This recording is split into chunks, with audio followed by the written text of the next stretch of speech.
السلام عليكم البنات، كي دايرين؟ لاباس عليكم؟ نتمنى ان شاء الله تكونوا بخير وعلى خير باحسن الاحوال ان شاء الله. اليوم جيتكم بوصفه جديده ان شاء الله ديال البرد اللي كتحيد الكحبه وكتحيد اعراض ديال القرجوطه الا كانت مجروحه ولا كضربها البرد ولا الناس اللي كتعاني من الكحبه بزاف. المهم بغيت نقدم لكم هذه الوصفه ان شاء الله غادي تشكروني عليها وتكون بالشفاء العاجل ان شاء الله. المهم اول حاجه غادي نقدموها غتكون عندنا شريحه بلديه والثومه وبطبيعه الحال زيت البلديه. المهم كما كتشوفوا معايا اول حاجه درتها غسلت هاد الشريحه هذه مزيان وحيدت منها ديك التراب وسقطرتها. والثومه كما كتشوفوا هنا استعملت الثومه الحمراء لقيتها حتى هي وغسلتها. وهاد البقايا ان شاء الله غادي نوريكم وصفه خطيره جدا ديال الشعر اللي بالنسبه اللي كيطيح ليه شعره او اللي ما كيطوالش ليه او اللي بدا كيقرا. المهم نوريكم الطريقه ان شاء الله. المهم بقاو متبعين معايا الوصفه وها انا معاكم. المهم اخوتي اول حاجه غادي ندير ان شاء الله غادي نحل هاد الشريحه نحلها بهاد الطريقه هذه نحلها بحال ما هكا. انا راه خديت شريحه صغيره ماشي كبيره. المهم عندي هنا حبه ديال الثوم غادي ندير ليهم بحال هكا ونبدا نستف في الكسكاس. المهم غادي نوريكم الطريقه ان شاء الله بكاملها حتى تفهموا الطريقه مزيان. المهم غادي نخدم معكم هنايا واحد الحبات هكا كما كتشوفوا ندخلوها لداخل هاي كما كتشوفوا ونبقاو غاديين على هذا الشكل هذا.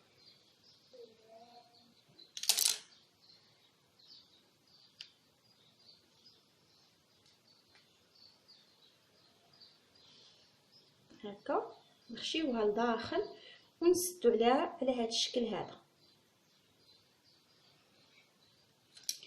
نزيد نخدم معكم واحد جوجات وحدين اخرين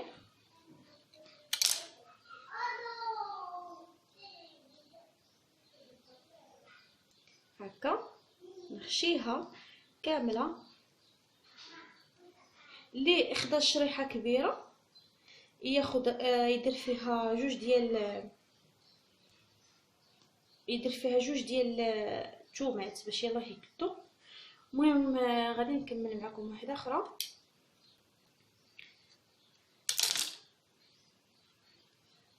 المهم هاد الوصفه جد فعاله بالنسبه اللي عنده البرد ولا هكا يعني راه مزيانه ليه ولا اللي عنده الوليدات الصغار. المهم نتوما تبعوا معايا الوصفه. المهم خوتي نكمل بهذه الطريقه حتى نكمل ان شاء الله وغادي نوريكم الطريقه باش غادي نوضع بها هادشي في الكسكاس وكيفاش غادي نتم هاد الخليط هذا كيفاش غادي نحصل عليه. المهم خوتي هنا ساليت اعوذ بالله من الشيطان الرجيم الشريحه ديالي. المهم عمرتها. دابا هاد الصوص ديال الثومه اللي بقاو ليا غادي نديرهم هكا الفوق كما كتشوفوا معايا. نتمنى يبان لكم مزيان. نحطوها غير هكا صافي. غادي نديرها ان شاء الله تبخر بحال هكا. غادي تبخر فوق البوطه وديك الساعه هانتوما معايا تنكمل الشكل النهائي ديالها. وديك الساعه نقول لكم طريقه الاستعمال ديالها. المهم سمحوا لي مشات لي الكاميرا. ممكن ما قلت لكم هذاك البقايا ديال الثوم اللي كتشط لينا من الشريحه الوصفه ديال هذا. المهم غادي نديرو هاد البقايا ديال الثوم الاحمر يعني بلا ما نحتاجو نرميو ولا هكا. غادي المهم نديرو غير في قريعه ديال الزاج اولا شي طاسه هكا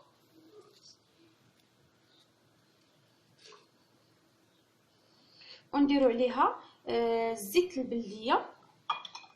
كبوا لي على شكل زيت البلديه كما كتشوفوا معايا.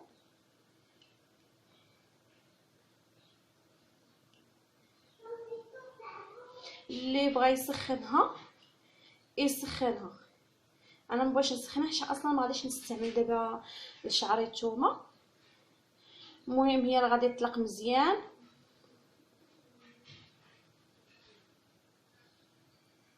ديك الساعه منين بنادم هكا يبغي يمشي للحمام ولا هكا، غادي يشد ديك الزويته وغادي يشقق بها الشعر ديالو. هي راه فعاله الصراحه، زوينه. كما قلت لكم الناس اللي كتعاني من القرعيه اولا كيطيح لها شعرها، فهاد الوصفه راه زوينه. ومن الاحسن يكون الثوم الاحمر ماشي داك الثوم الابيض. المهم الثومه الحمراء كتكون شويه مجهده وفعاله على الثومه الخضراء. المهم بحال هكا كما كتشوفوا غادي نخليوها هكا ان شاء الله واحد مده ديال السيمانه. وديك الساعه بنادم اللي بغى يستعملها الا كان مزروب باش يستعملها يسخن الزيت يدير فيها شي شويه عاد يكبها على هاد البقايا ديال الثوم. المهم انا ما غاديش نحتاجها دابا، داكشي علاش درت غير الزيت ما سخوناش. المهم في القرعه صافي كبيتها بحال هكا، من بعد نطلق على خاطرها ونستعملها. المهم هاد البقايا ما بداش وصافي. وكما كتشوفوا الشريحه ديالي راني درتها كتبخر، كما كتشوفوا على هذا الشكل هذا. المهم غادي نغطيها باش يرجع ليها داك البخار ديالها وطيب مزيان. المهم خوتي كما كتشوفوا معايا ها هي شريحه ديال التيتفورات. المهم دابا جبت واحد جوج طاسات باش غادي نديرهم فيها. كما كيبان لكم غادي نبدا نشد هاد الشريحه ديالي ونحطها نستفها هنايا فهاد لي طاس هادو صغيورين على هاد الشكل هذا.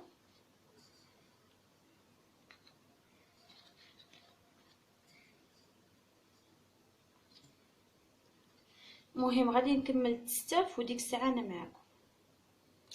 المهم خوتي كما كتشوفوا عمرت الطاسه ديالي على هذا الشكل هذا، وداك الثوم اللي درت فوق منه اللي كان شاط ليا حتى هو حطيته الفوق. المهم دابا غادي نخوي عليه زيت البلديه هكا، نخوي عليه الزيت البلديه مزيان كما كتشوفوا معايا هكا. ونمشيو للطاسه الاخرى حتى نخويو عليها الزيت البلديه مزيان.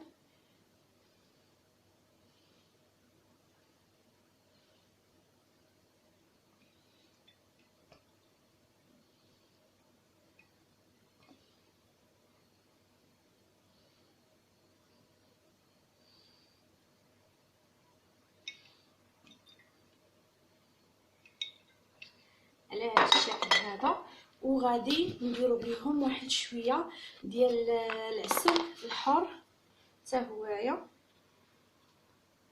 هكا، غير شويه بحال هكا تكون شي جهد معلقه كبيره ولا جوج معلقات كبار.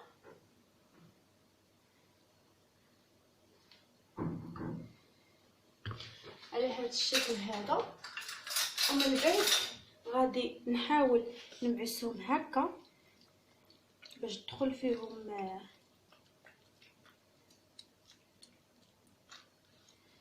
فيهم داك العسل والزيت.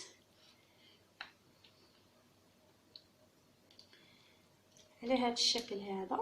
المهم الطريقه ديال الاستعمال ديالو تاخذوا وحده على الريق في الصباح ووحده بالليل. منين تبغيو تنعسوا هكا كتشدوا شريحه وحده وتخشيوها في فمكم. وبالنسبه للوليدات الصغار اللي ما يبغاوش ياكلها لكم هكا، يعني يكفي انك تشدي معلقه بحال هكا صغيره وتخشيها ليه في فمو، راه دغيا غادي يسلطها كما كتشوفوا معايا. هذا هو الشكل النهائي، وهذه هي طريقه الاستعمال اللي قلت لكم. كتاخذوا وحده على الصباح على الريق ووحده في الليل من تبغوا تنعسوا، يعني مباشره ما تشربوا من موراها لا ما لا والو، يعني غير تاكلوها وتخليو واحد ساعتين ولا ساعه عاد باش تشربوا الماء. المهم كان هذا هو الشكل النهائي ديال الشريحه والثومه والزيت البلديه والعسل. كان هذا هو الشكل النهائي ديالهم. المهم نتمنى هذه الوصفه تعجبكم. المهم هي راه كما قلت لكم وصفه جد فعاله، يعني بالنسبه للناس اللي كيكحبوا ولا الناس اللي كيعانيوا من الجرحى القراجات ولا هكا ولا البحه ولا هكا، فهاد الوصفه مزيانه وانا فعلا كنجربتها. مهم نتلاقاو ان شاء الله في فيديو جديد، نخليكم في حفظ الله ورعايته.